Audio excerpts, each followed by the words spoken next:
computer. Okay, so it's there now, their Okay. presentation, and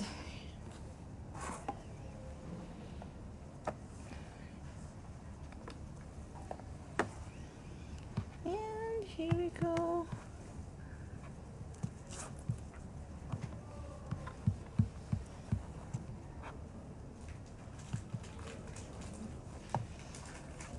Okay. And this is to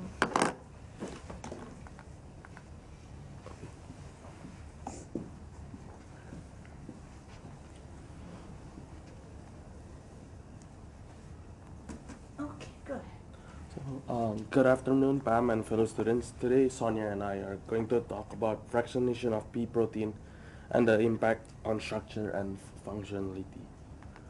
So, as you can see, we brought the pea milk. I don't know whether it's good, but I think it's okay.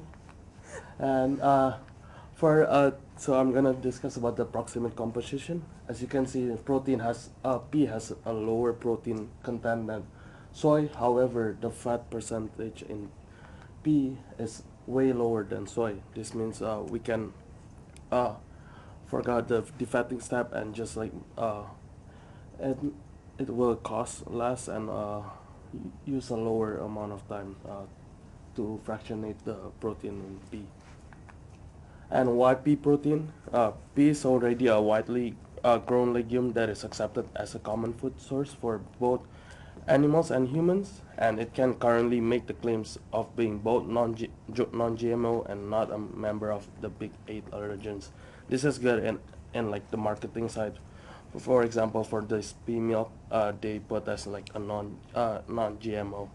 And also, pea protein is high in lysine, giving it a complementary profile to cereal grain proteins, opening up possibility of blending to achieve the desired nutritional profile.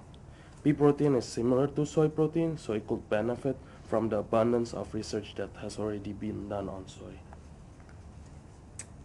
So we're talking a little bit about how there's that commonality between pea protein and soy proteins to help you draw the connections.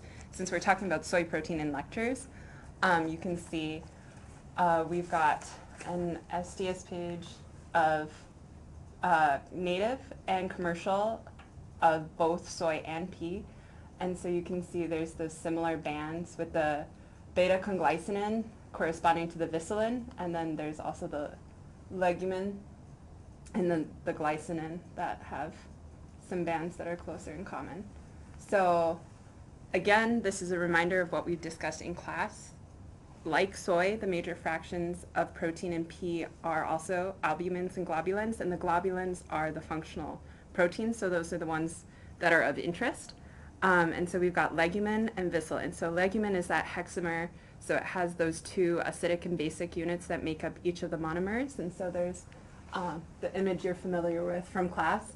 And then you have visilin, which is a trimer. So it has three units that break up into even smaller peptides. So if you remember from the SDS page, there were all those small bands that you could see in pea that weren't visible in soy. That's because of the breakup of the visilin. So, and again, another reminder of what we've talked about in class. Here are some of these are the protein extraction methods we'll talk about in our papers. And so the two basic breakdowns are precipitation, which are discussed in my paper, and membrane processes, which is talked about in Juan's. So we'll talk about the adjustment of pH, salting out, and then micellar precipitation, which is a new concept. And then in the other paper, they use ultrafiltration and diafiltration. So here, it was a paper about the functional attributes of pea protein isolates prepared using different extraction methods in cultivars. So, their objective was to look at the functional and structural profile of pea protein isolates from different cultivars and methods and to see how it compares against a commercially available protein. Because the protein functionality can vary based off of the ratio of legumin and visilin that you have present, they wanted to determine whether or not the cultivar is the stronger determinant or the extraction method is the stronger determinant. And then they used common extraction methods, which would be scalable for industry. So here's a breakdown of their experimental design. They had these 3 cultivars, which each went through then these 3 methods of extraction. And so they used fairly standard conditions. The pH they used here is a little bit higher than what's typical for legume proteins.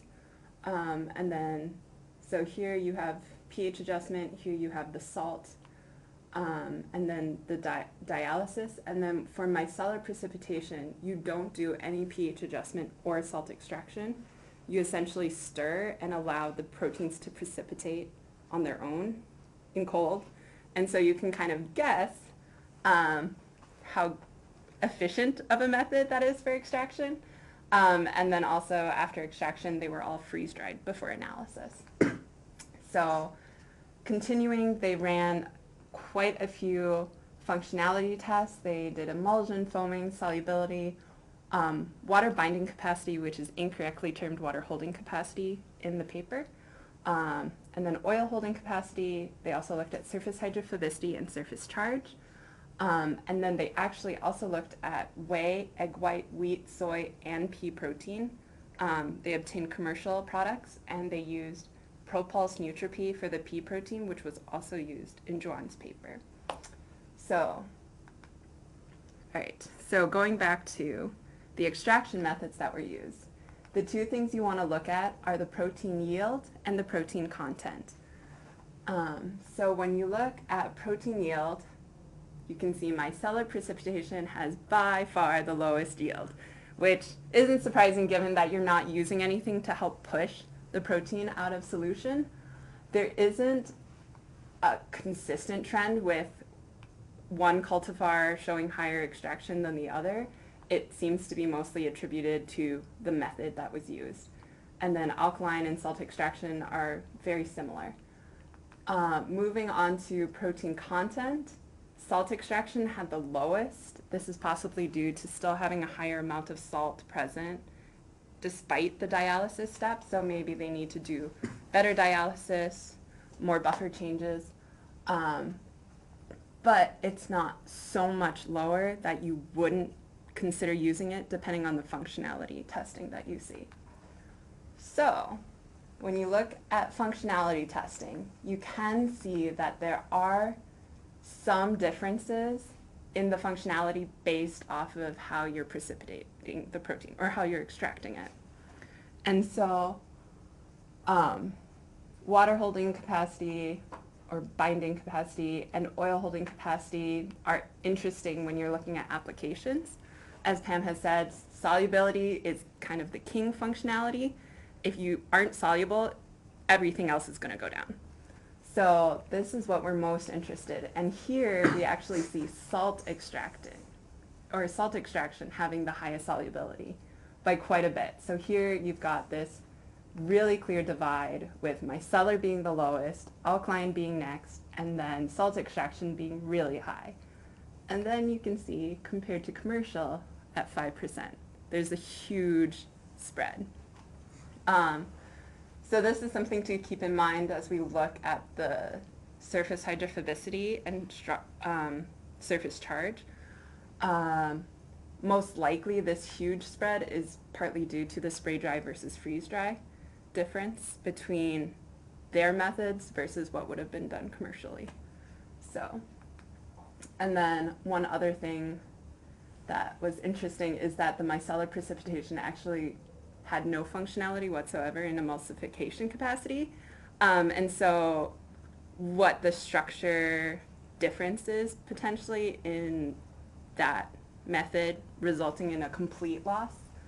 For the most part, the foaming capacity and stability and emulsion stability were very similar between the methods, or weren't significantly different. So moving on to the structure test that they did.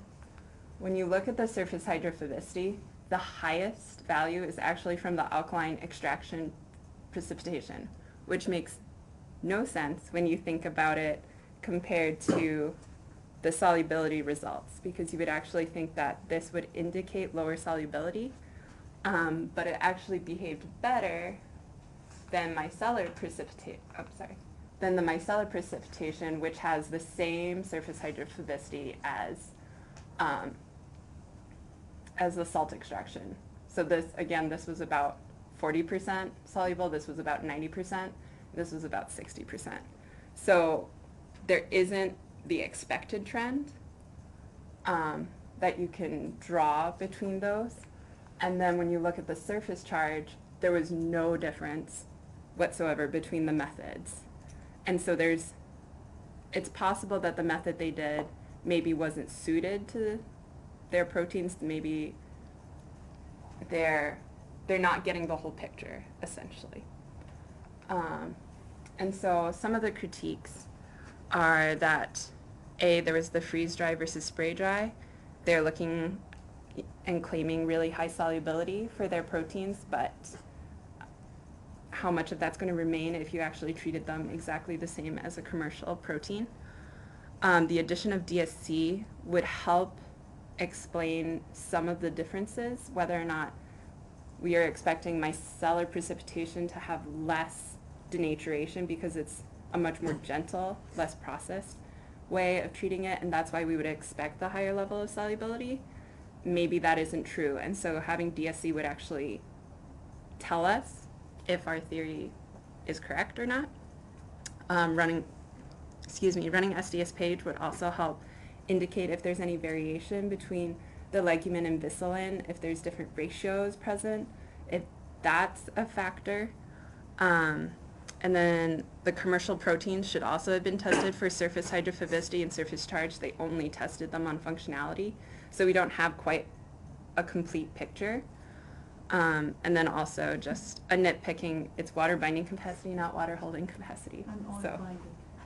And it should be oil binding capacity, but there's less of a difference. You never run oil holding capacity. Yeah. That's just not even a test. So moving on to the second paper, it's comparing the membrane process pea protein isolate and the commercial one. And their objective is to compare the functionality of pea protein isolates from commercial and membrane processing, and the amount of phytic acid in pea protein isolates is dependent on how they are extracted.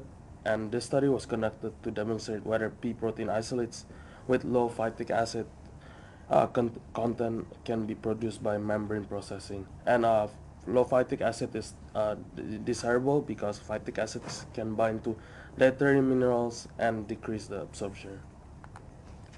So what they did is they mixed flour with extraction solution, ratio of 1 and 15 weight by weight, and they use water and 0.06 molarity of potassium chloride in 25 degrees Celsius. And when they purified and concentrated the pea protein isolates, they use ultrafiltration difiltration with pH 7.5 and 6 and 7.5 and 7.5 for both water and potassium chloride. And their experimental design is they did analysis of protein isolates, proximate composition of protein isolates, and they did 5 functionality tests: protein solubility, foaming stability, emulsion stability, heat-induced textural gel, and flow and dynamic rheology. First is looking at their SDS page. For A through D is the processing membrane processing that they did, and E is the commercial one. And if you see, the protein subunit are similar to each other, and we can see the viscillin, legumin, acidic, and basic subunit as well. And to compare the commercial and the membrane pea protein isolate, the protein at the for the membrane one is higher than the commercial one. This probably because they dry it with fresh dry instead of spray drying again, and this might skew the value. And also for the phytic acid, the membrane one has lower than the commercial one, and also the ultrafiltration difiltration for pH 7.5 and 6 is lower than the 7.5 and 7.5. Just keep in mind the functionality will be in the next slide will be discussed further. And for the solubility, the commercial one is lower when it's away to the from the isoelectric point, uh, when where the membrane process one is higher oh, higher than the commercial one. And for the foam stability, when they increase the salt concentration on the left, it doesn't change much, while when they increase the protein pea protein isolate concentration for the commercial one, it changes. And however, it doesn't stay over time. It's the stability is gone after 15 minutes, while the the membrane process one stays still around 16 minutes. And in here we can look at the gel and also the emulsion stability. As I said before, where the membrane process that has a lower phytic acid is this two is like higher than the membrane process where their like phytic acid is higher, and this two has the pH of ultrafiltration 7.5 and 6 for the difiltration. And for the commercial one, it didn't gel at all. Probably the protein is denatured when they extracted. And also for the emulsion stability, we can see as well that the 7.5 and 6 pH 7.5 and 6 for ultrafiltration difiltration is better than the 7.5 7.5 for ultrafiltration difiltration. And for the critic, again, this is freeze dried product, not spray dried like the commercial one. And testing the structural characteristic of the protein will help clarify why different functionality was observed from the different extraction conditions in the membrane processing. And for the functionality testing, this should be carried out under similar conditions, varying one at a time, because like the pHUs are different in different like functionality tests. And our recommendations for both paper are using spray drying instead of freeze drying. And again, so we can compare it like evenly, nothing is skewed. Then it will be helpful to look into the methods developed for soy protein to see if there are techniques developed that would help the functionality of pea protein given the similarities between the two proteins. And for future works, this should focus on drawing connection between how the structure of the protein is connected to the functionality. And I think that's it. Thank you. If you have any questions. Okay. Okay, questions? A question about, so if the pea protein is so, the commercial ones were so poorly functional, is it added mainly as a nutritional? Like, why even produce it? Yeah, so one other thing that we have some questions about is when you look at, I don't know if you remember looking at the solubility chart that they had in Juan's paper versus the test that they did in mine. It was, so his is, if you look at the chart, it's about maybe between 15 to 20% soluble, but on mine they said it was 5% soluble at pH 7. Was there a different the protein solution that they They prepared? tested mine at 1%, and then Oh, same, I'm- 1%. And yours? 1%. so it draws into question that data a little bit because they got, and it is the same, like we looked it How up. did they, centrifugation, it was the same force between the two papers? Because Right. did they solubilize, centrifuge, take the supernate and measure protein? Is that how they That's how they measured? did it in my paper, and Yeah, that's the same thing. yeah, so And it's was there a difference in the centrifugation speed? That one was higher than the other? that I can't One remember used- off the top of my head. Or I'm one sorry. used nitrogen analyzer versus another method of detection? Mine used microkeeldal, I believe. I don't remember that. Yours is at 3,000 RPMs. Mine Yeah. is also 3000 if I'm not wrong. So it's pairing of isolates, 3,000 RPMs. For solubility? Oh, for solubility. Oh, I It thought would be solubility interesting was to look higher. at the Right. centrifugation. With centrifuge at 14,000. Yeah, I was gonna say, I thought it was, cause we, Yours, our, but what about, That's his. Oh, It's 14,000 and then, grams for 30 minutes. G's. G's. I was like, I was like, 13,000 that's right. grams. Yeah, so. and then in the other paper? Let me look at And then also, how was it analyzed, the nitrogen? The first paper they did microkeldal. Because if it's a different analysis method, that could Right. also be. It could lead to Yeah, a difference. So wait. this is important, guys. I mean, you might get a true false answer, the question about that. Yeah, so for yours, it was 4,180 G's for 10 minutes. So Yeah, there's so, a difference in speed. but then you would think that mine would be falsely higher Yeah. versus having 5% versus Right. 20. There So, is- so it doesn't make sense between. And what was the method that they used, the other Okay. paper used for determining nitrogen content? Nitrogen content. And for the solubility, that is. Assessment of protein solubility. Because this is more reasonable, that value is not reasonable. This doesn't make sense to me, no. So, Yeah, I don't know what's- so, figure out this one. yeah. This is, I mean, this is part of your studying material, so we're taking Did they time use to understand. Kildall? They use Caldwell Oh, as yeah. well? Yeah. Okay, I good, I think So- they use similar methods, one lower centrifugation speed though. so, and it's the reverse trend of what you would have Yeah. expected too. So this, honestly, this to me is weird. I don't know. I mean, look at even their solubility of soy protein is horribly low. right. I mean, it's not like that. Yeah. Yeah. So, I don't know if there was something with their prep. They did say they ran everything in triplicate, I believe, except Oh, for. and then one thing we do also, there might be differences in how they prepared the sample, because we noticed when you mix the sample longer, it goes in solution. Yeah. Right. So, and And they don't give those details. They don't give these details, so one reason for this being low is that they probably did not allow it to disperse well.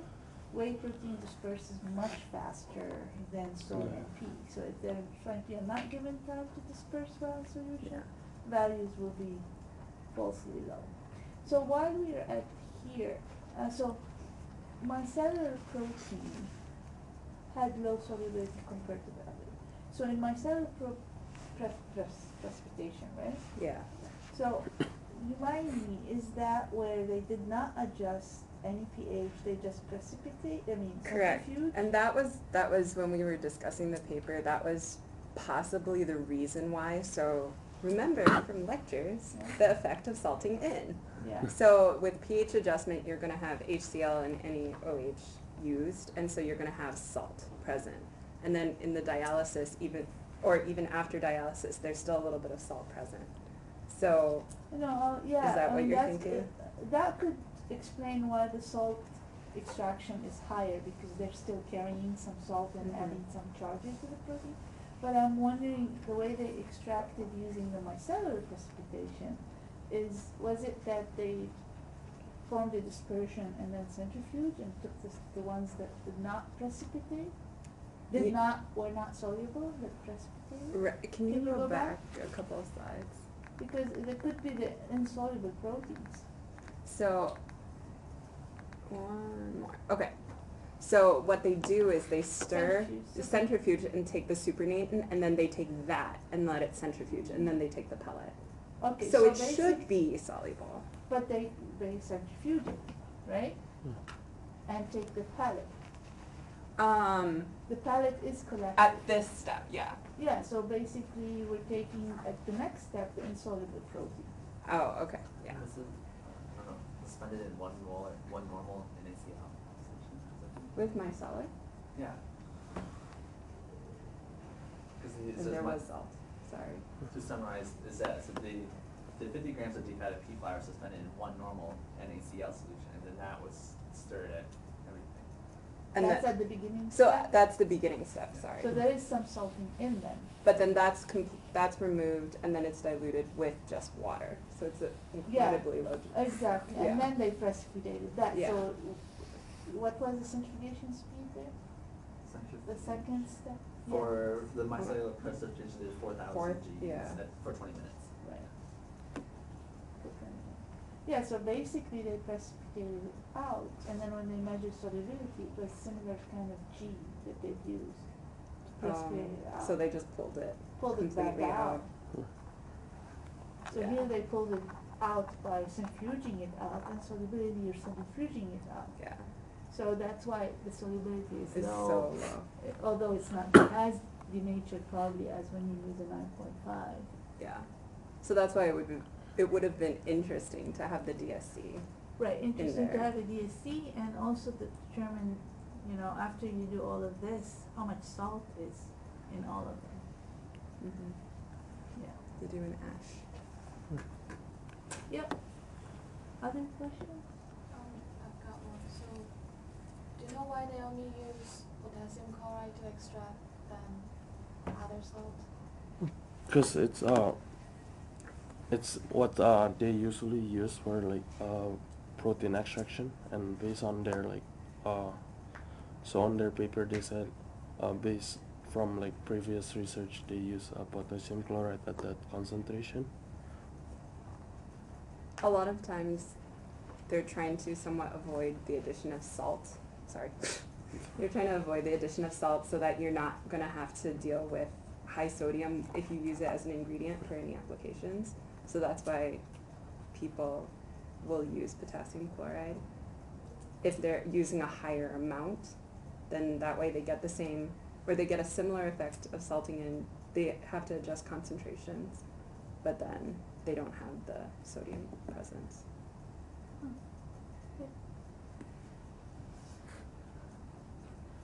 Any other questions? What other products could this protein be used for? Other than Besides the this- delicious this pea milk that disgusting- you got to try. Does does it have similar characteristics to soy, like almost across the board, or No. no? It generally tends to be less functional Okay. compared to soy. So it'll be more like not as a standard. Generally, so an easy application for any low functionality protein is protein bars. You can kind of dump a certain amount in there. You're doing kind of just the addition for nutrition and for the protein claim. What I've noticed in looking at labels, a lot of times it's mixed with another protein. So even though it's low functionality, maybe it's not going to compete for water as strongly as another protein, and so they'll kind of mix certain amounts. They've used it in kind of those like Fig Newton bars sort of thing. I've seen that. Muffins are an relatively easy in for a lot of lower functionality proteins, because you're looking at creating kind of a viscosity, and so they can work well in that. So this is why I thought it was really interesting that there was Ripple out, because pea protein is not known for having good solubility, and so beverage applications are a pain Yeah. to do. Mm-hmm. Yeah. So there are ways to make it soluble in a beverage. It depends on the protein concentration. Yeah. It depends on how much salt they add in a beverage. There are a lot of stabilizers. Stabilizers. If it's an acid, if it's a beverage that is neutral, they use carrageenan usually to stabilize the protein. And if it is pH 3.4, is it like pectin is what they use as I think so. stabilizers? Yeah. Other hydrocolloids. Yeah. Yeah, so, yeah, the interest in pea is basically, just as you guys mentioned, non-GMO, a new source of protein, potentially non-allergenic, which nobody has confirmed that yet. Yeah, interested in new protein, whether it's functional or not, they're interested in it. Yeah. So if you're at IFD, you'll see a lot Yeah. of this. You'll see huge companies who are looking at this. Yeah, right now. it's consumer driven really, consumer looking for new plant protein sources. And P is easy because people are familiar with it. Like all the other, like, if you remember the chart that when we had all the oilseed legumes and the non-oilseed legumes, this is one of the few familiar ones. I think all of us were mostly not aware of kind of the noxious weed Yeah. varieties that Pam introduced. So it's a little easier to introduce this when people are like, oh, I already eat peas, so pea milk is okay. So, I have a couple other questions and then we'll end. Did they really address effective extraction on structure? They didn't. They No. claimed their objective was to do so and to see if it's a cultivar impact or extraction impact. They didn't do STS page to see, Right. like you said. I- And then they did only surface hydrophobicity, and I want you to go back to that. Go Surface forward. hydrophobicity values. Yeah. They seem One more. extremely low, given what we know about the method. How did they determine surface hydrophobicity? Sorry. The, here, you have to pin it up. I have the conditions they used. What probe They used? used ANS. They use ANS? Yeah. Did they filter their samples? Because that's another thing we ran into Right. when we were working with legume proteins.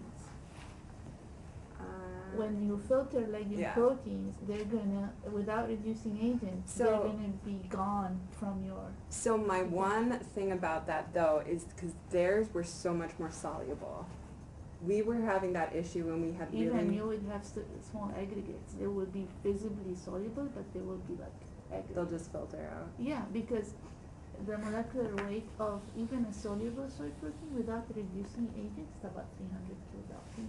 And Okay. if you form few aggregates that associate with the other, they might be just Yeah. filtered out. That's why, Or block the filter, at least block Yeah. the filter pores. that's why it would have been nice if they'd done the same method on the commercial proteins, because then we would have seen if they're getting that same value, the expected values for whey, where it's a highly soluble protein, and filtering wouldn't be an issue. Yeah. Yeah, So- I'm guessing that they filtered and they Yeah. measured barely anything. So they're very, very low values, right? And I Right, think, you had like values in the hundreds. For Camelina?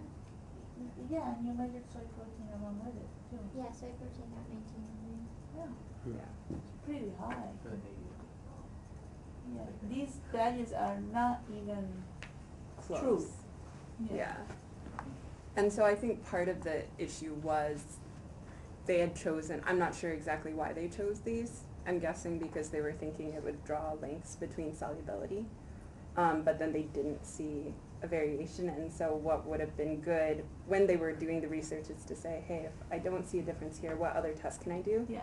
But they didn't, maybe it didn't occur to them, or they didn't do it and they wanted to publish. And so that's, And what's amazing The missing is it step. was accepted for publication. so. Wait, maybe you mentioned this already, but is AU absorbance units? Or what are their units there? Yeah, absorbance unit. It's- Because Oh, then it would make sense. they didn't even do They the didn't make calculation. the slope, So that's not even surface hydrophobicity. so maybe they'd have better values if they did it. If they'd calculated actually Oh. calculated it. If they calculated it, then it would, because it's the slope, surface hydrophobicity is a slope. Yeah. Good catch. They didn't know what they were doing, Yeah. I think. The answer is, I think they wanted to see changes, but I think they weren't familiar with what structural. They want familiar with the method full stop, so they didn't know what these values mean and how they report them. So Oh, this is sad. we can write a letter to the editor. Oh my gosh. Which journal was that in? Journal of Food Science. Food This Research, is- Or, Oh, wait, huh? Food Food Research International. International. Oh. Oh, that's not, This is done. okay. Do you have Well- another question? Or was that your last one? Was it my last one? What was the concentration of the protein that they used for the gel? because the pea Oh. protein did not gel, you said? Right. Mm. And then you had a me comment see. saying that comparison was not really good because they buried protein concentration? Let me see. Oh, so So the gel, Hmm. I think I forgot how much, but like they increased the concentration and it didn't gel. It stays like Also, but the wonderful. others gelled at the same protein concentration? Right. Yeah. They gel at the same protein concentration. Okay. So the comment was with emulsion capacity, they tested at 3.4 and 6.8. And then if you go back one slide, when they test foaming, they tested it with different salt and different, and then here they say, oh, it's at different protein concentration. Yeah. So each functionality test was essentially tested under different Conditions. they were like, oh, let's change the salt for foaming and the Yeah. concentration for foaming. For emulsification capacity, let's change the pH and see what happens. And so it's like, there's no consistent trends really. You Yeah, can't yeah. really compare your data. So. Well, this is good for you guys for when you write your manuscripts and do your research. Don't do ahead this. of time, just think through your design and what you want to get out of this, because obviously this is just cranking data and Right. not knowing what they mean. Yeah, Wow. because I mean, it's interesting to look at the different salt concentrations and protein concentrations and pHs. But if you're constantly varying, then you just Yeah. end up with tables. Okay. So. Thank you. Mm. All right. All right.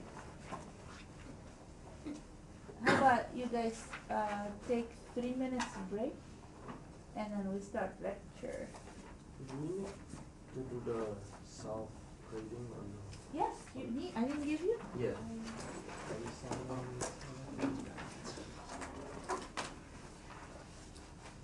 Thank you. Thanks for reminding me. So the next exam is gonna be from enzyme to cereal protein? Yeah, to whatever next Wednesday lecture is gonna end. Okay. So I'm hoping that I finish story today and serial next week. Okay. Yeah.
Do you guys have a hidden talent? For what? Just an email sent out to everybody. Do you have a hidden talent? I play clarinet. If you can sing, dance, lip sync, yo-yo, yodel, play an instrument, do stand-up comedy, or have any other talent you would like to share. What's this for? This is for CFAN Spirit Week. I don't want to play clarinet in front of You can do your yoga moves. people. Creep everyone out. Actually, I had to play That's clarinet in front of like the entire housing. of Can you the do, university. can you play clarinet and do yoga? I feel like that would definitely be fun.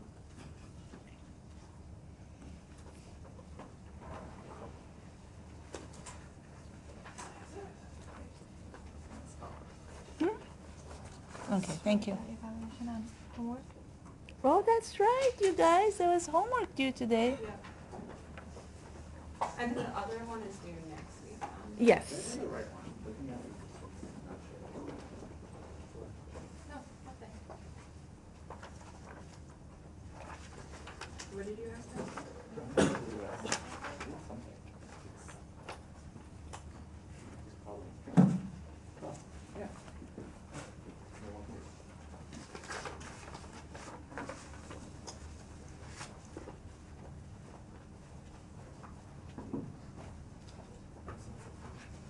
Okay.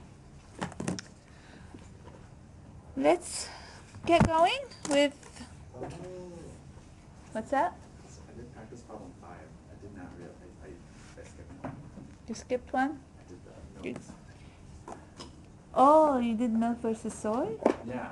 I was like, I'm getting finished. No, I didn't realize that. That's my fault. Okay. All right. So let's have some recap questions so that we can move on. I know that last time we started and we didn't get to go very far. So I would like to capture a few things and then continue with the lecture. So what are the main protein classes in legume and oilseed proteins? Legumin and viscellin. So how are they different? Major differences in molecular structure. Huh? Trimer. Which is trimer? Insulins, Yeah. trimers. Yeah. Trimers are the Like, legumes. Okay. And what kind of molecular interactions stabilize the hexamers versus the trimers? Electrostatic and H bonds Mm-hmm. In?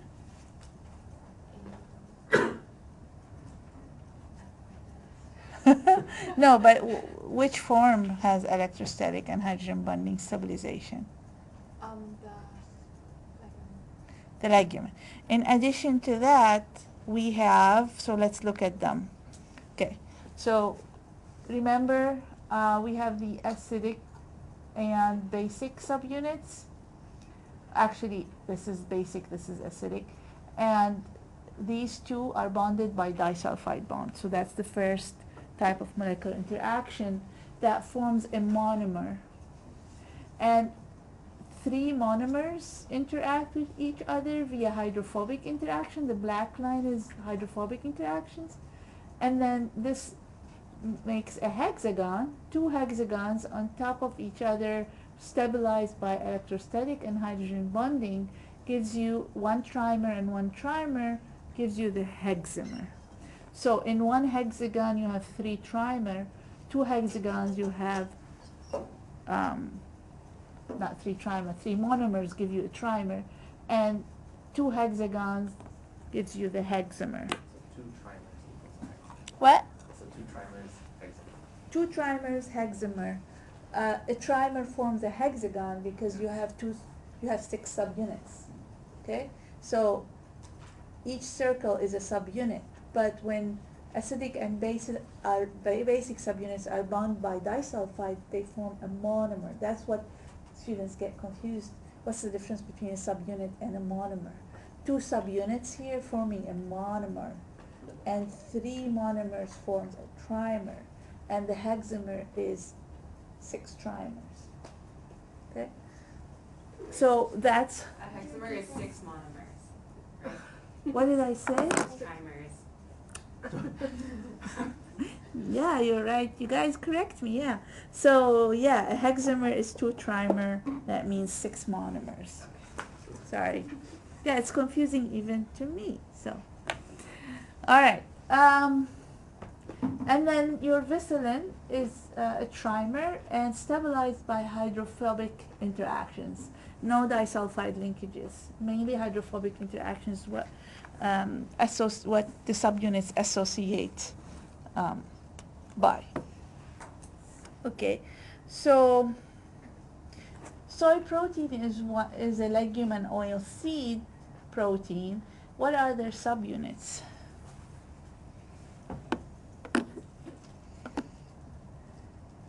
The subunit of soy protein. Yep. Albumin. So you have the albumin globulins. The globulins are, and they are in soybeans. Legumin is, huh? Glycinin, and vicilin is beta-conglycinin. Within that, there are subunits. So, oh, here I'm reminding you that since they are large like that, when we run them on a gel, we have to reduce the disulfide linkages so that they migrate as single subunits rather than smear and not migrate separately. And these are the subunits. So beta-conglycinin, you can have a trimer with 3 different subunits, or you can have a homotrimer. That means a trimer that is each of the subunit, all of them are alpha prime, all of them are alpha, or all of them are beta. So there are different variants of beta-conglycinins where you can have different subunits associated together. And even within the same source, you might have a homotrimer or a hexotrimer, heterotrimer, sorry. Heterotrimer meaning not the same subunits. Yeah. So I just kind of realized, what is the difference between like an alpha and a beta? In glycinin Or just in, or beta-conglycinin? or just in general, like, is it just the way it's differentiated from each other? Yeah, so they're differentiated. Yeah, they call them like that, alpha, alpha prime, beta. But their difference, for example, the beta subunit is more hydrophobic than the alpha prime and So it's just alpha. like we And compare- alpha prime and alpha might be very similar homology. They are high homology between each other, and very few differences Okay. in sequence. So it could be, we can easily call it like XYZ. Yeah, you could also, Yeah. yeah. So it's But just- they gave them name, they gave Okay. them gamma. There is another gamma conglysine. Yeah. These are beta conglysine. Yeah, so I was just wondering if there's like an actual thing where like alpha is normally this, but it's just. Oh, the not picture. that I know Oh, of, no. So it's just, Okay. And even within the glycinin, there are different subunits with different sequence, very close in homology, but then you have the acidic subunits could be A1, 2, 3, and 4, so they differ in a little bit in the sequence. And you have the glycinin basic subunit or chain. So, yeah, and I was saying within one variety, you might have different association between different subunits.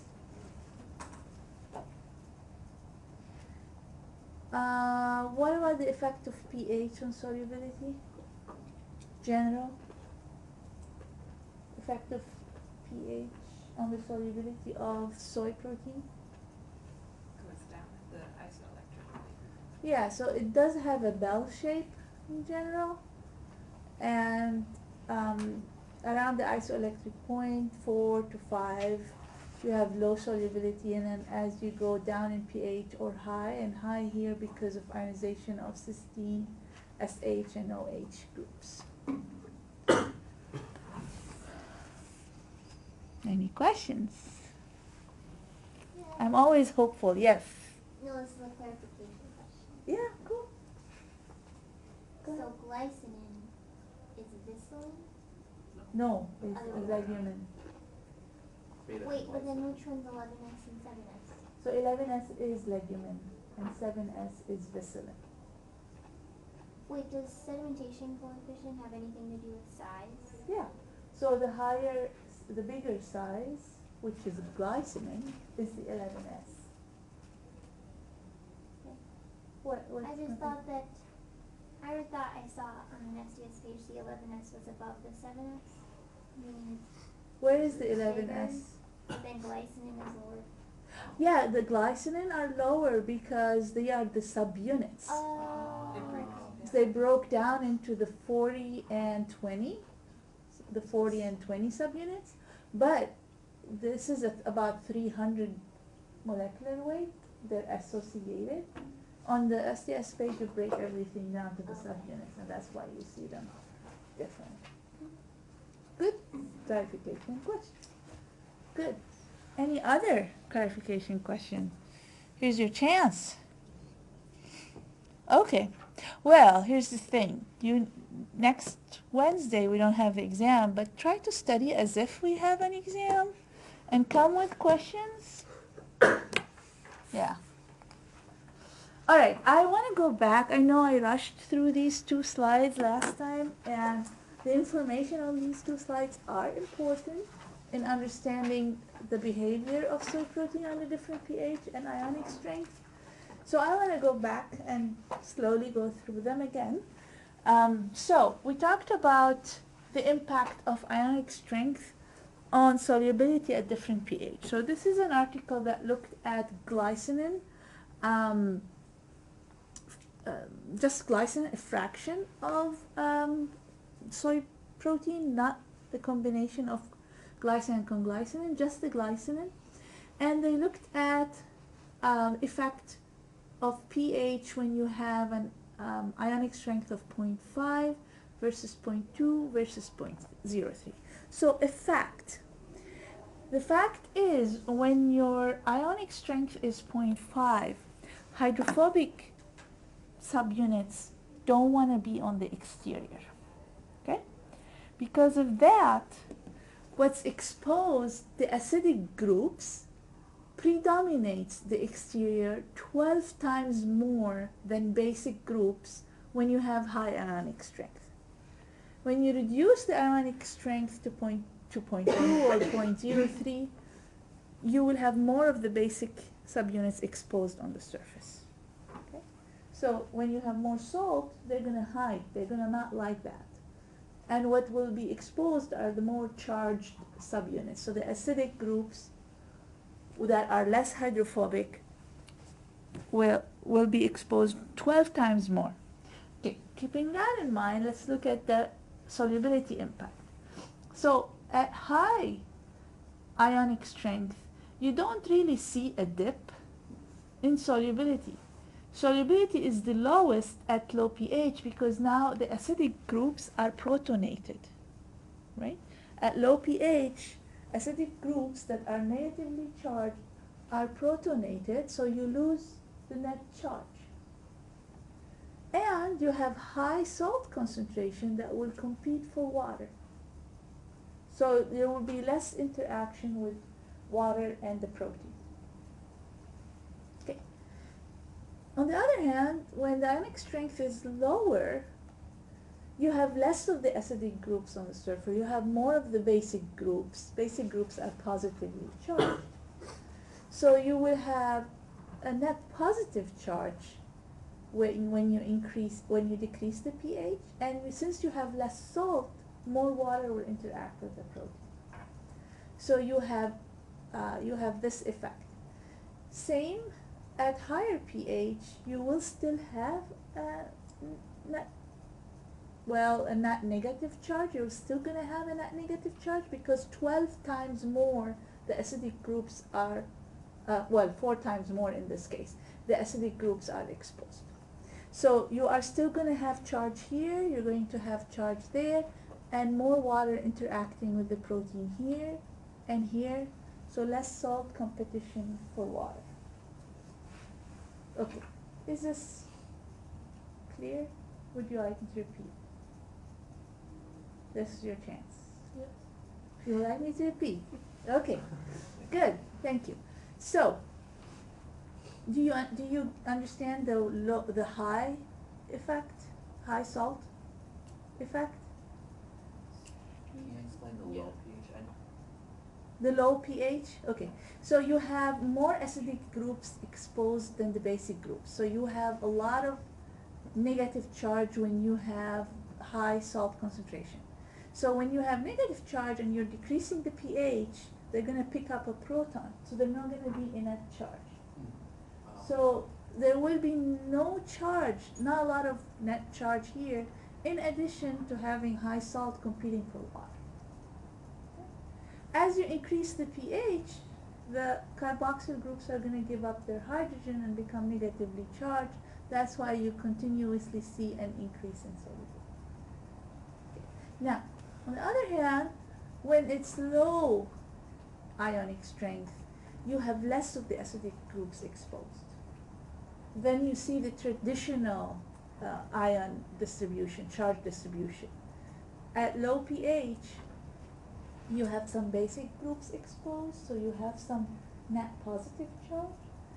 Your acidic groups are going to be neutralized because of the protons being picked up, but yet since you have some basic groups on the surface, you're going to still have positive charges.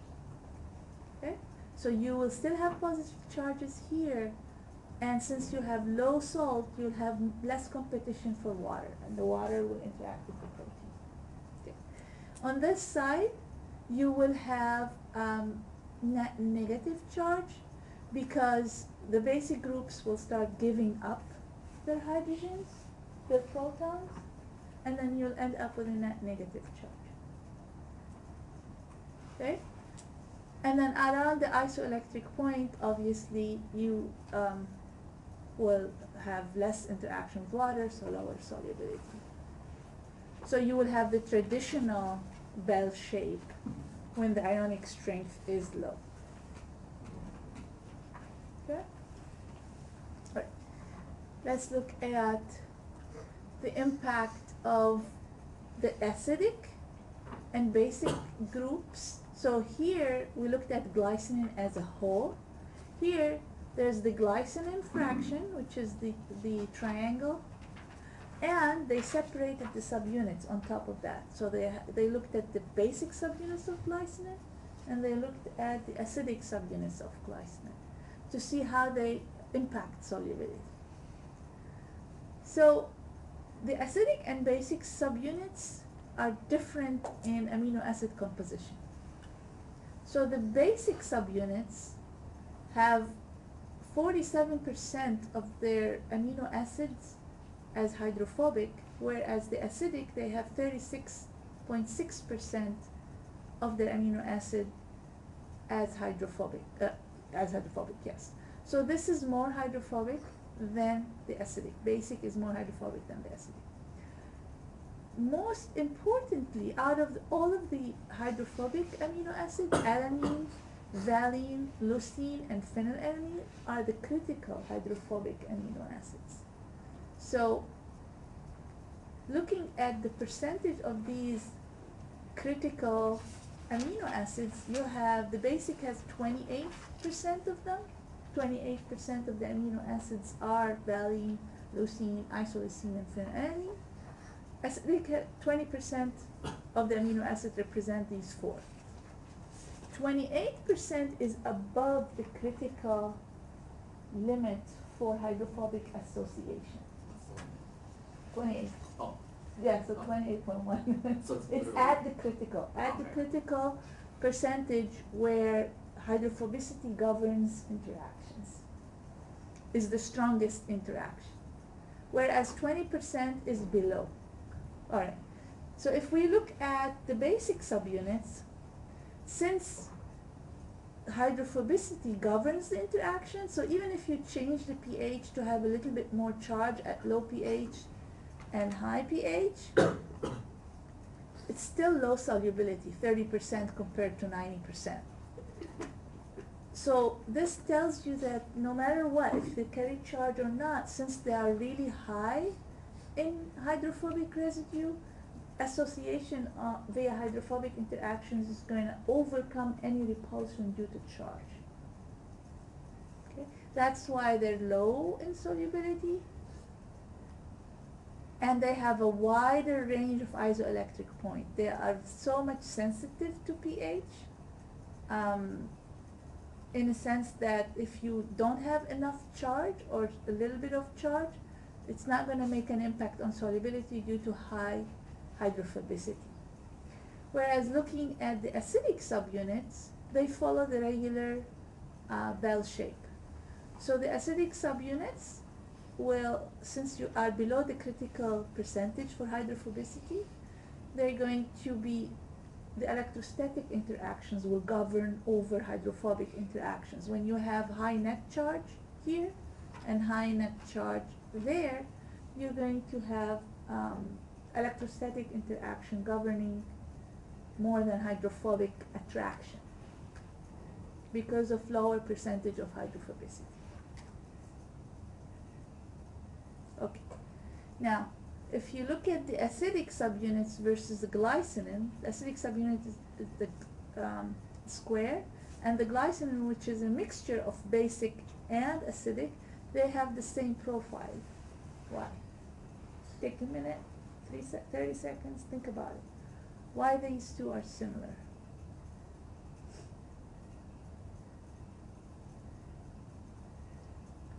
We talked about this in the previous slide. The acidic groups are exposed. Yes, Jordan, that's exactly what. Because you have 12 times more or 4 times more depending on salt, but in any case you have more acidic groups exposed on the surface, so the solubility is governed by the solubility of the acidic subunits. Since the basic subunits are hidden. So this confirms or justifies when we say surface hydrophobicity, surface hydrophilicity, surface charge, what's on the surface of the protein impacts solubility. Not hydrophobicity alone or surface charge alone or hydrophilicity alone. Because you could have polar amino acids but you don't have charge. You could have low hydrophobicity, low charge, still not soluble.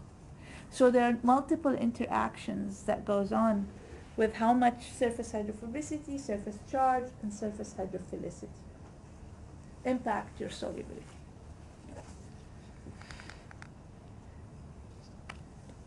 Okay, so we looked at glycinin. Looking at beta-conglycinin, the composition of beta-conglycinin may impact solubility.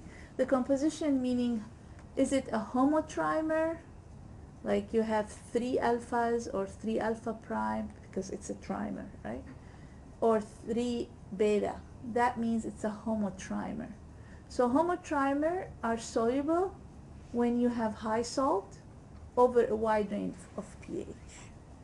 So different varieties of soybean and extracting protein from different variety might result in different solubility because it depends on the composition of these proteins.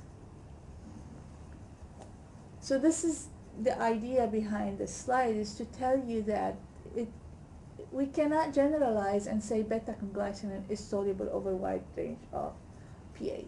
We cannot generalize and say they are insoluble at pH 5, period. That's why isoelectric point is a range in most cases, because there might be different components. There might be homotrimer, heterotrimer. The ratio of homotrimer to heterotrimer might impact the isoelectric point, might impact how much the protein is soluble. How much of homotrimer are there versus heterotrimer, okay? So I'm not necessarily want you to memorize ionic strength versus pH solubility. The point is solubility is very dependent on the composition of the protein, okay? Even though it's the same protein, different subunits will impact solubility differently. So this is kind of the message that I have these numbers up here, not for you to memorize them.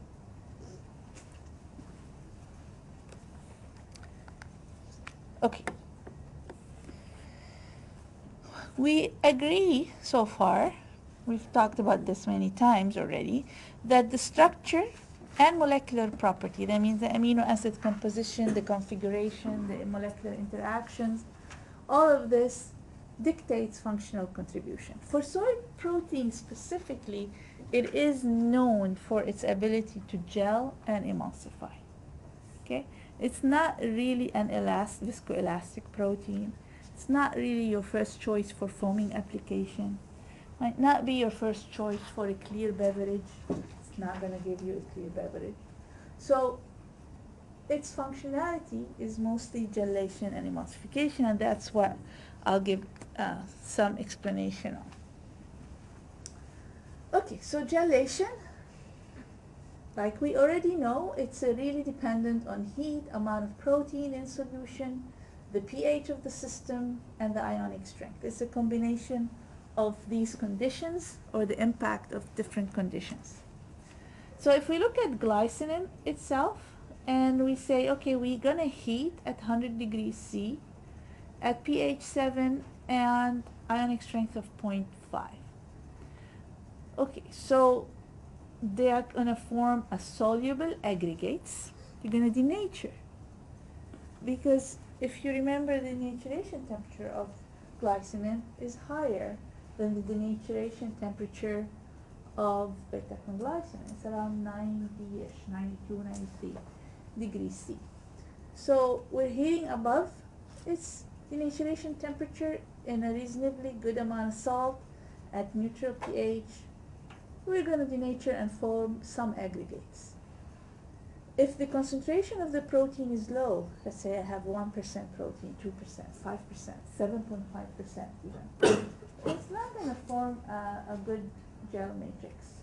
It's just going to continue to be insoluble aggregates. As you continue to heat, they might eventually precipitate out of solution even. So you're going to form aggregates that precipitate, no network. But if we have high concentrations, say 10, sometimes probably 12 or 15%, depending on the initial source of your protein, then you might, as you heat at the constant rate, not very high heating rate, these aggregates are going to start to form a network, a three-dimensional network, which is your gel. So you need enough proteins in the system so that they are in close proximity to start forming a network. And then you get the gel. So if you heat glycinin at lower than 80 degrees C, or if you heat soy protein in general at lower than 80 degrees C, you form reversible gels. Why? Because you haven't formed this disulfide bonds, so the interactions once you Yeah, you have take it not away. formed the disulfide bonds, and then there is another important, you're below the denaturation temperature. So you're not excessively denaturing the protein, exposing its hydrophobic core, and exposing the available sulfide groups so that you can form disulfide linkages. So the protein is not fully denatured, so free sulfide groups are not exposed. So it is a reversible gel because you do not stabilize it by disulfide linkages. But soy protein doesn't form a reversible gel the way gelatin does, No, right? no. It's, You might see it thicken, becomes viscous, and then it will just, Okay. melt away. so it'll like lose Yeah, viscosity lose as soon as you cool viscosity, it? yeah, Okay. yeah.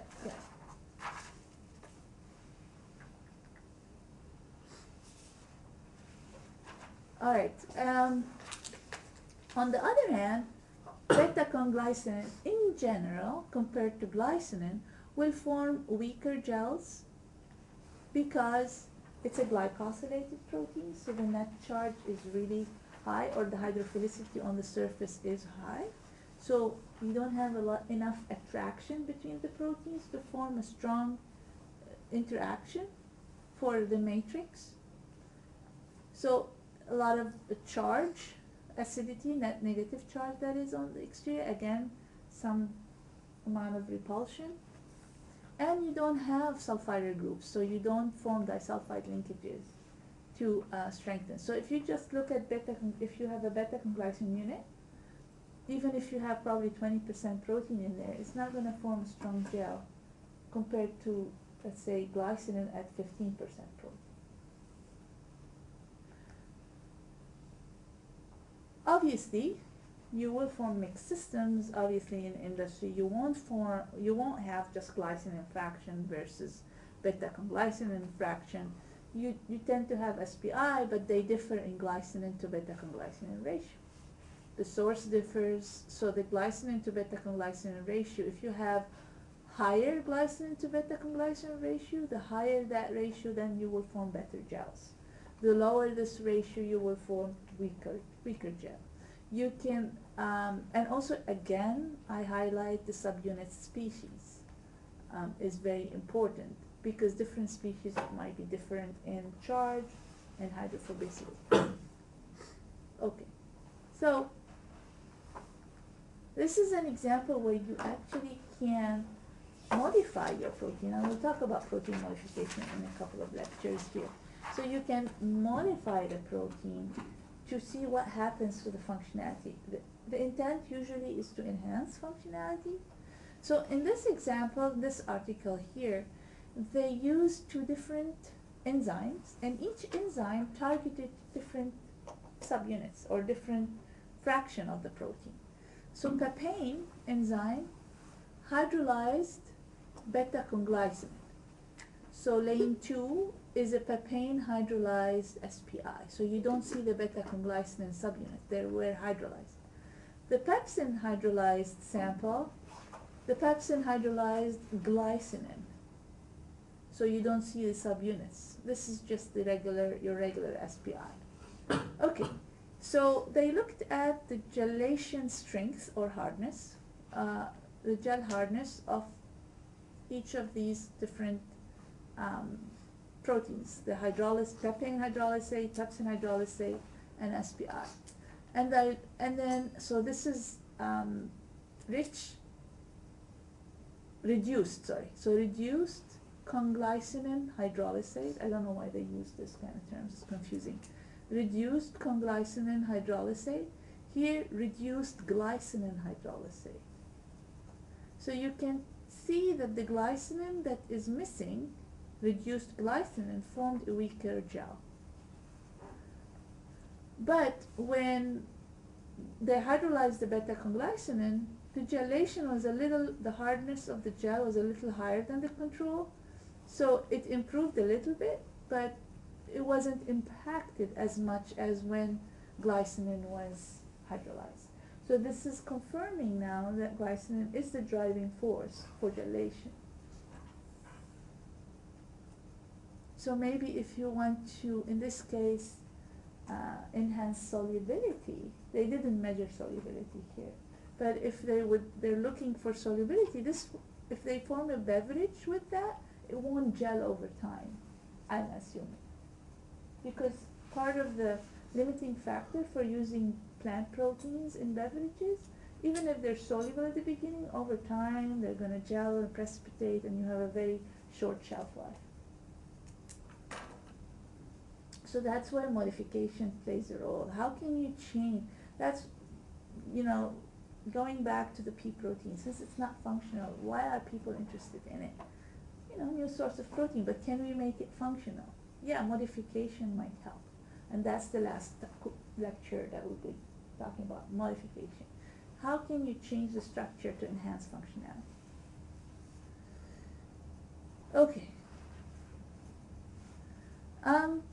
Emulsification, again here the ratio is important, but in this case you want a higher beta-conglysine content. So you want lower glycine to beta-conglysine ratio. Why? Because beta-conglysine has higher surface hydrophobicity and at the same time has a better balance of hydrophilic to hydrophobic components on the surface. Because for emulsion, you need to have a balance, not only a hydrophobic protein on the surface, you want to also have a good hydrophilicity on the surface.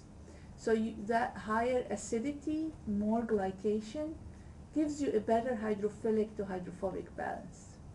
And another thing that's going for it that is good is it has lower molecular weight, that means smaller size, more molecules, so higher surface activity. So there's a term called emulsification activity, and we talked about that when we were talking about protein analysis techniques. So this emulsification activity is how fast or how well the protein can get to the interface. So being smaller in size will get easier to the interface and will form a thicker film. That means better emulsification stability.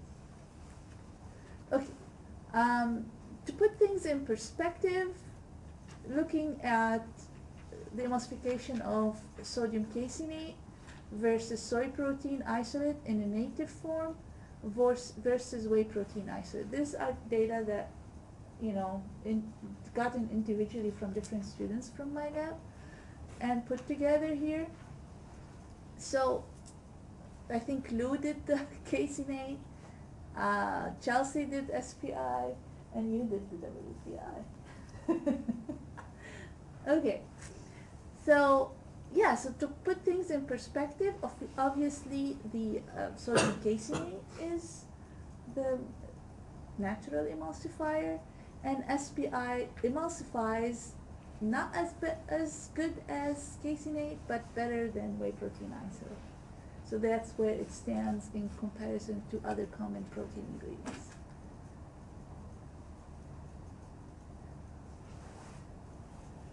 Is my time correct? My watch has been, okay, yeah, correct. My watch has been slow. Alright, so looking at the different soy protein ingredients that you can find and use, soy flour, which is a defatted soy flour really, is produced when you remove the oil, and then, which is, you know, soybean is really high in fat, so you remove the oil and then you end up with a defatted soy flour. Because you do that, your carbohydrate content is increased or higher than here, as well as the protein. So soy flour usually have around 50% protein, and then when you extract the protein using not alkaline in this case, it's alcohol extraction to remove the sugars, you get about 70 to 80% soy protein concentrate. And then when you follow alkaline extraction and isoelectric point precipitation, you get at least 90% protein ingredient. So where are they used? Soy flour can be used in meat and baked goods, but I mean, potentially it can be used, but given the strong beany flavor and the fact that it has indigestible carbohydrate, you know, people shy away from using it. But it's the cheapest ingredient form of soy protein. Soy concentrate comes next. It is used in meats and also for the production of meat analogs. So extruded soy products is usually used, prepared from soy concentrate. Soy protein isolate, for example, is more widely used, has clean flavor. You can find it in nutritious bars. You can find, is that cakes, high protein cakes, cheese, soy cheese.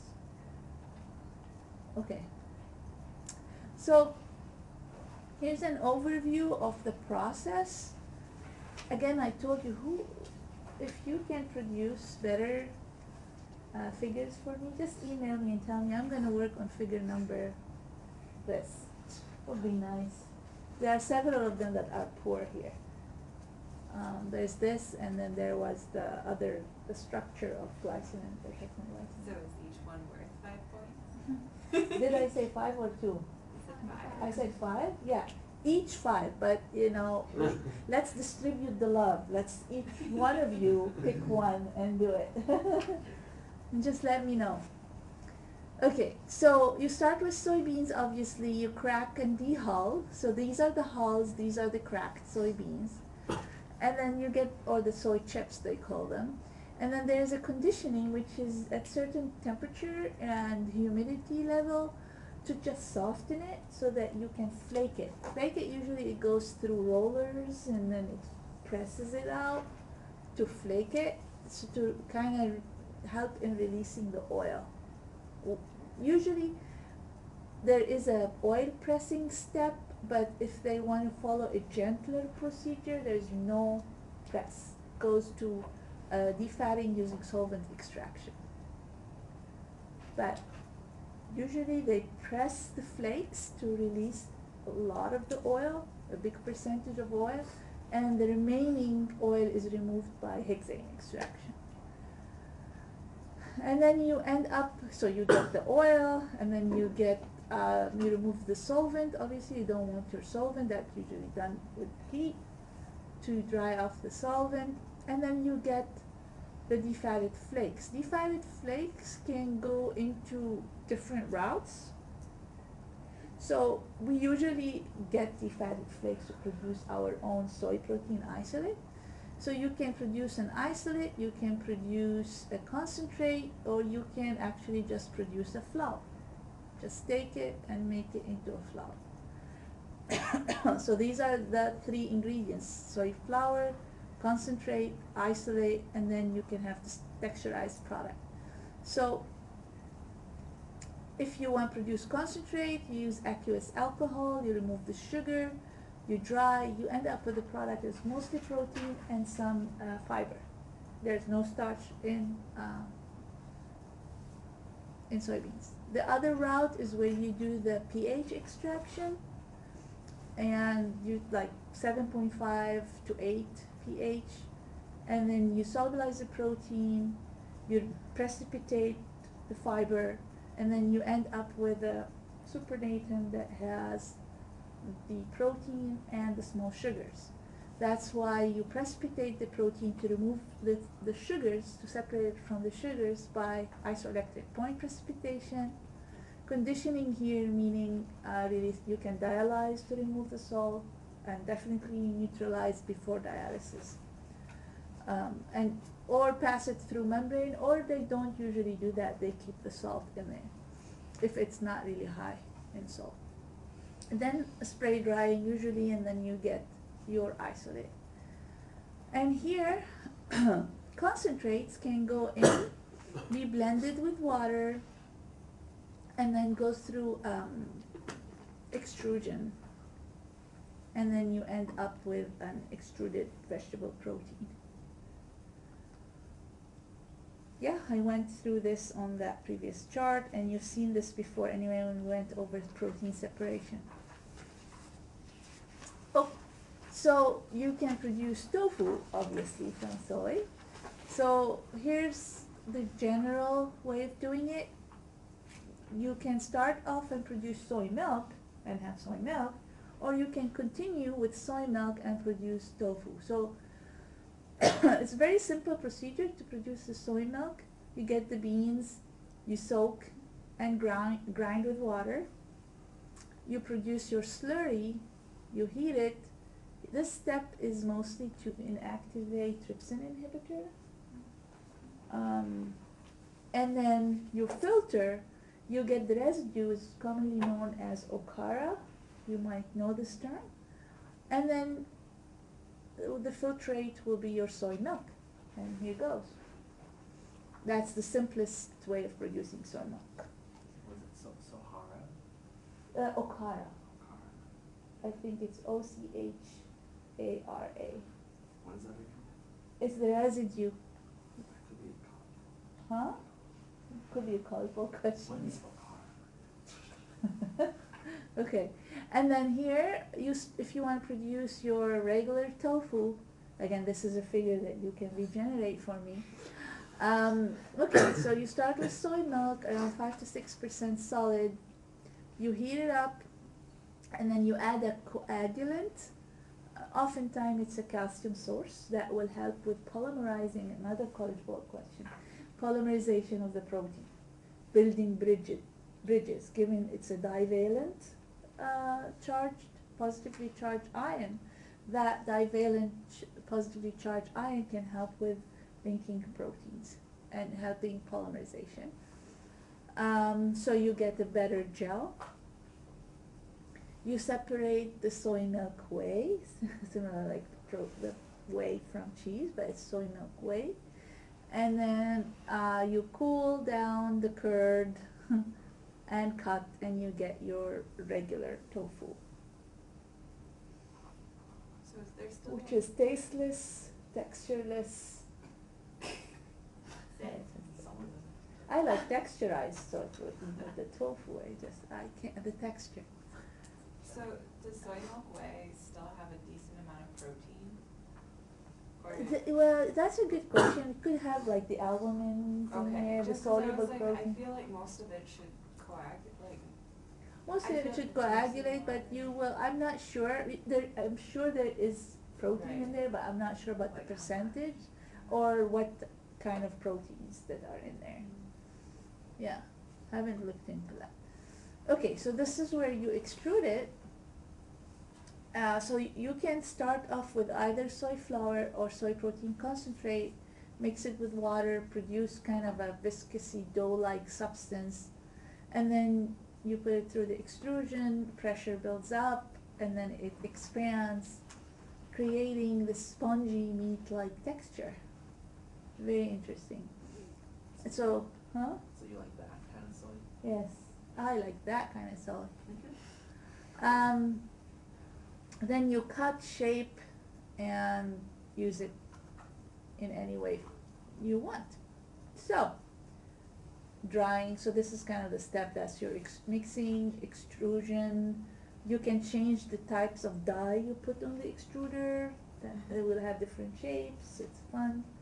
And then you dry, cool, package vegetable protein. So, in addition to it being functional, it is very nutritious. It has a PDCAS of 1, comparable to casein and egg proteins, egg white. And so, in addition, an added benefit, no fat, because the fat has been removed to produce the oil, and then no cholesterol, obviously, given it's a plant source. At knowing this, you have this claim that we talked about, probably the first lecture. 25 grams of soy protein a day as part of a diet low in saturated fat and cholesterol may reduce the risk of heart disease. This has been approved in 1999, and after this, everybody wants to put soy in their products, soy protein in the product. Now, it's becoming not that famous, likable, because of allergenicity. And not just allergenicity, other stereotype about consuming a lot of soy will make men not fertile. It's because of estrogen, the soy estrogen. Yeah, but look at China population. What do they consume the most? soy. Yeah, Mm. Chris is yours.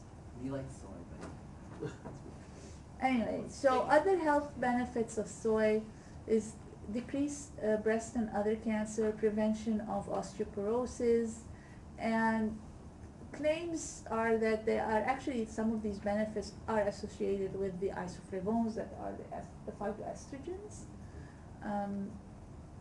So consuming a lot of them, so some of these studies that show infertility or breast cancer, actually they have tremendous amount of dosage that are not reasonable, no human being can consume per day, and they come up with these conclusions.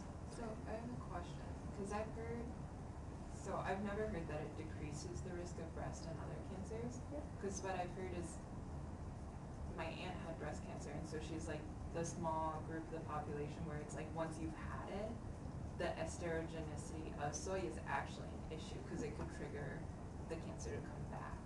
Well, yeah, well, Is that that- is something that I don't know Okay. about, if it triggers it to come back.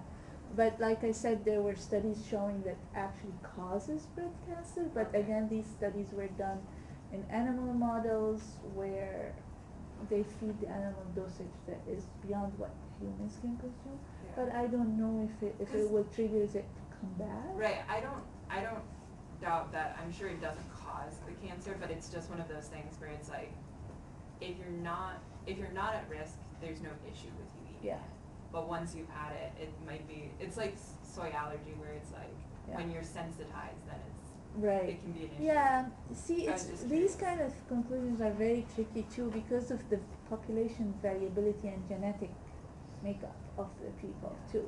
Because there are other studies that they say, okay, we followed humans from the North America versus China, and then in China, Asia, not just China, there is no correlation between consumption of soy and certain diseases. Yeah. Do you know what molecule that is? This? Yeah. Isoflavone. Oh, a specific one? Or just the Oh, the specific one? Yeah, it is, actually, let's see, it's a not a diazine, it's a genistein. Genistein, not genistein. Genistein has a sugar attached to it, up here. Yeah. Yeah, so. Done? Wait, I'm what done? part of the isoflavone they take this name? Is it where is it? Isoflavone is a class, so this is like a phenolic compound because it has the OH groups, but within isoflavone there are 12 different isoflavones with different structure. We're not going to go into that? Let me give you a lecture about that. Yeah. I feel like that's a whole different class. Yeah, we covered that in analysis. Remember your LCMS lab? Sonia remembers. That was No. last semester. I'm so young, Mike. Okay, so guess what? I have 15 more minutes. I'm going to use them. And start. Any questions about soy protein? You guys. All right. We were past classes. Do they generate a lot of questions? What? Compared to ours? What's that? Previous classes? Yeah? Were there a lot of questions? Yes. I had more students. This is the smallest class I ever had. Oh, here's a question. Yeah. Was GMO an issue with soy protein, or was soy already a fairly commonly genetically modified crop before soy protein became Yeah, developed? because in 1950s, Okay. it's been used as a industrial oil Right. source, and after that, it started. Well, we can probably use the oil for human consumption, and then the meal is rich in protein, and it started. But they already been working on But genetic. it was always genetically I'm not sure when they Well, started, but it's yeah. I mean, corn is genetically modified. Right. I mean, you have GMO corn, right? Right. But sweet corn gets away without getting a GMO. Or you can have, isn't it, there's some weird thing with sweet corn. It technically should be a GMO, but it was grandfathered in. It was so long ago. Yeah, I mean the People don't- grandfather thing is so annoying Right. because you can use chemically modified starches, you can use modified lipids, but you cannot use modified proteins. It So- becomes Yeah. the label because it's just so infant, the protein. That's why I compared- was wondering if like soy was already genetically modified by the time we were looking at the protein. Yeah, GMO isn't as much of an issue when you're looking at soy because it's like the oil doesn't have an issue, but when you genetically modify, the then protein your proteins is are different. inferior. Yeah. So they didn't care back then, but No, back then I think it wasn't meant for, no one. yeah. Okay. Yeah, and that's the issue also with now the reason to go to different plant protein sources. Consumer again drives the need. No GMO, no allergy. What else is no for soy? The estrogen. The estrogen effect. Did you have a dog before? Oh, you don't. Oh, you never met Sophie? That's Cindy's dog. Oh. That passed last summer, and we used to borrow her, and she comes for sleepovers. I mean, your daughter's practically theirs anyway. What's that? My daughter is what? Practically Gallagher. Yeah, she belongs to the gatherers. They let me borrow her. Okay.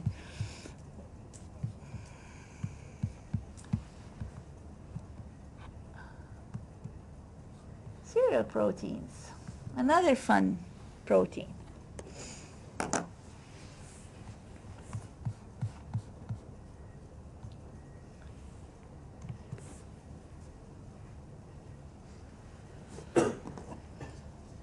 Okay, let's see what you know about adding ascorbic acid to flour.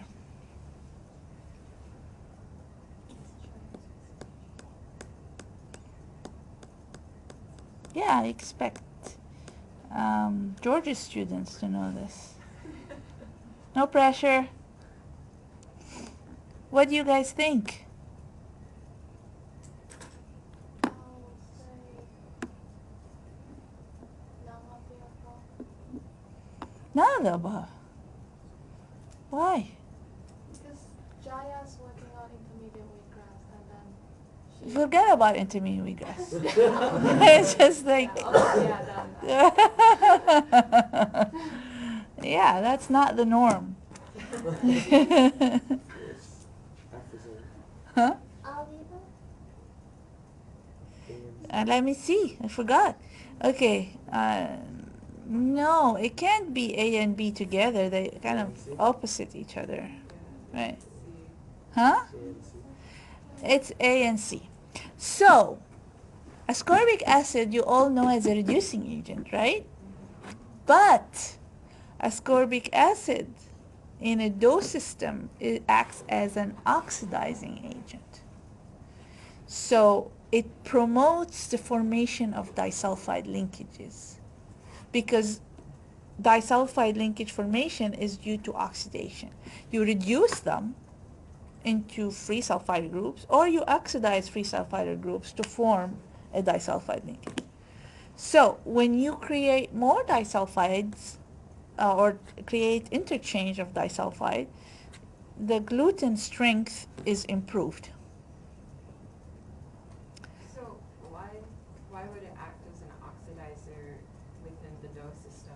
So the presence of the water and the presence of oxygen together, you will form dihydroascorbic acid, and that becomes your oxidizing agent.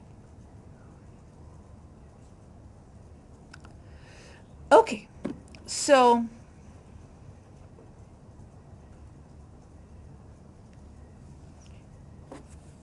what was I saying? Okay, so that's why you usually processors or produce millers, that produce flour, they ascorbic acid is an additive that they would add to the flour before selling it off to people, their customers that will use it in products. Okay. Well, there should be a fun question here that I don't have. Is there gluten in wheat?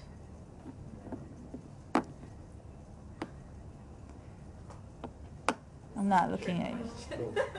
No. Why? There's no gluten in wheat? Because it's not, it's a modified.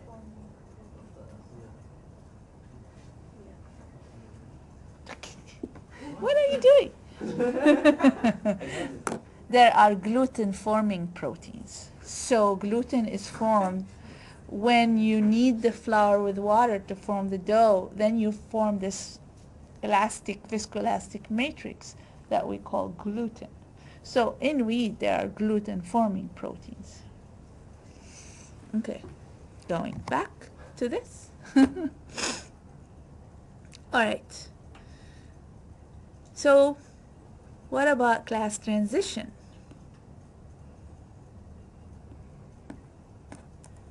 What is glass transition first, before you answer this question?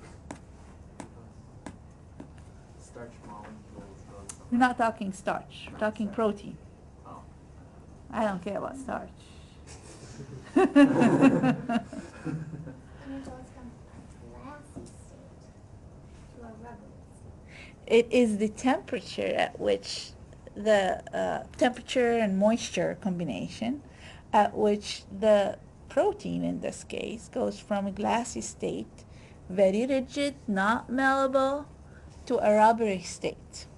And that's, you want, in order to form the gluten, you want the protein to the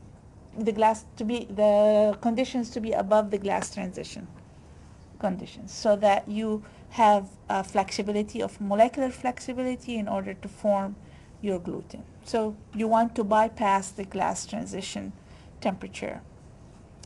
So so knowing that, which is the correct answer? Well, you might not know the correct answer even with that, but Which way is it going from glass to rubber? huh? Is it asking from going from glass to rubber or the other way? Yeah, glass transition going from glassy to rubbery, from being rigid to malleable. B? B and C. B and C? You sure? Why, Claire? Why? Why? I was I see it B because when you're making dough, you're not necessarily like heating it, so Well, we're not heating, we're not talking cooking. B and C, and we will talk later about, for example, producing a dough from corn protein. The glass transition for corn protein is higher than gluten, so if you mix your dough and stabilize it, let's say at 37, 40 degrees, you will form some kind of viscoelasticity versus trying to mix it at room temperature. So yeah, the heating is not really boil it, heat it at high temperature. It means increase the temperature a little bit.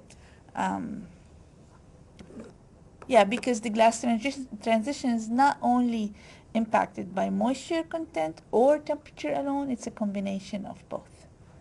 So the higher moisture content you have, the lower is the glass transition temperature. Okay?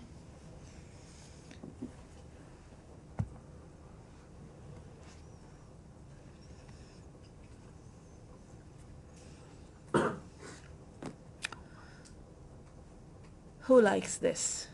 The evolutionary development of phytogenesis of cereals. This can also be a figure for you guys. This is terrible. I took it from a publication. Anyway, so the common grains have common ancestry, so common family at least, and then they kind of and then they change in different subfamily, the tribe, the genus. Okay, you can see that wheat, rye, and barley are very connected. That's why wheat, rye, and barley are not considered gluten-free products. Okay? So they differ in the type of gluten-forming proteins that they have. That's why rye and barley are not as viscoelastic, that do not have the viscoelasticity that the wheat would give to the bread, but they are related because they have gluten-forming proteins in them. Oats, for example, does it have gluten? If you're very sensitive to gluten, or gluten-forming protein, and then you get an oat product and you look at the label and it doesn't say gluten-free, would you consume it? Why not? Because a lot of times there's cross-contamination. Because they're processed. Yeah, grown together or processed together. Yes, grown close together or mostly processed in the same under the same facility. So, if you want to claim a gluten-free oat product, you have to put it on the label because you're sure 100% that this product is not contaminated with wheat. But oats themselves don't contain gluten-forming protein. And then you have the rice, the millet, the corn. I'm not sure why there's no sorghum here. I don't know where sorghum belongs. in terms of ancestry, but it's also one of the common grains. So these grains differ in composition, but of course our focus is on protein. So there is a range of protein content ranging from 7 all the way to 14, and really this 12 for wheat is the bread wheat. The percentage can go up to 16 if it is, say, the durum wheat. Durum wheat has higher protein content.